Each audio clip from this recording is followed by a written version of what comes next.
Hello, friends. Thanks for joining us today. My name is Alexandra Campbell.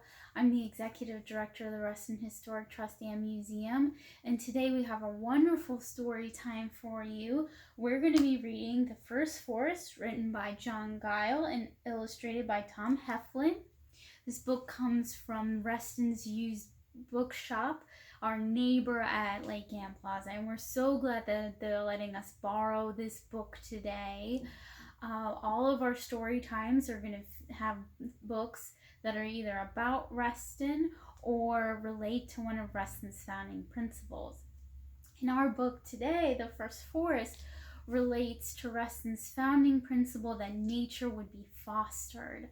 When Reston was founded a long time ago in 1964, founder Robert E. Simon Jr. and his team came up with 7 founding principles to guide the planning of Reston, and fostering nature was one of them.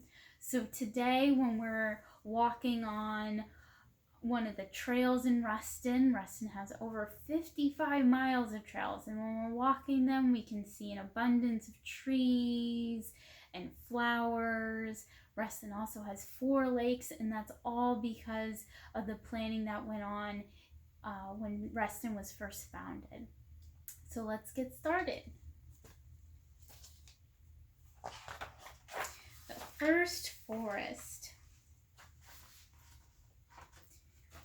If you wonder in winter when you walk in the snow why some trees stand naked while cold north winds blow, come with me to visit a woodland I know, where the first trees were made long, long ago. To get there, just place your hands over your eyes and imagine a tree any shape, any size, a muscular monster in leafy disguise, or a short chubby shrub with a prickly surprise. Then imagine another and do it again. Keep imagining trees just as fast as you can.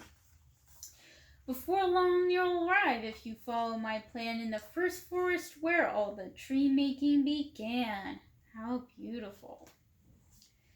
The tree maker made the first trees with great care, with their roots in the ground and their limbs in the air. He gave them strong trunks and green clothes to wear, and made certain that all that they needed was there. He let each tree choose what it would become, a spruce or a maple, a pine or a plum. There were hundreds of choices they could pick from, and each choice was sure to be pleasing to some. The tree maker saw that his forest was good, and was pleased as his trees shared their new brotherhood. He helped each tree learn how to grow as it should, changing water and sunlight and soil into wood. How cool is that? Each day in the forest was happy and peaceful, as each day each tree grew more stately and graceful. Till one sad day greed, all spiteful and hateful, created a scene nothing short of disgraceful. If the sun makes me grow, some heard one tree say, I'll be the biggest and best if I catch every ray. So he stretched out his limbs and shoved others away, and the peace of the forest ended that day. Oh no. Soon other trees followed that tree's lead like sheep. They pushed and they shoved, making wounds that went deep. Broken limbs and dead leaves were knocked off in a heap. It was so sad it made the willow trees weep.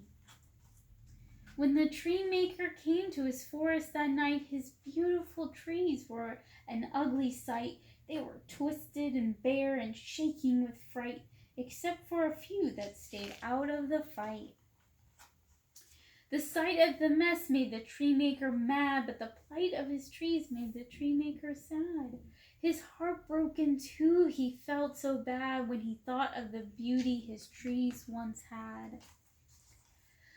Slowly he started to clean up the mess that had changed his woods into wilderness. He chased away greed and selfishness, and bound up each wound with tenderness. Then the tree maker did what was hardest of all. He punished the trees that took part in the brawl. He ruled that the selfish ones, big and small, would lose every leaf from their limbs every fall.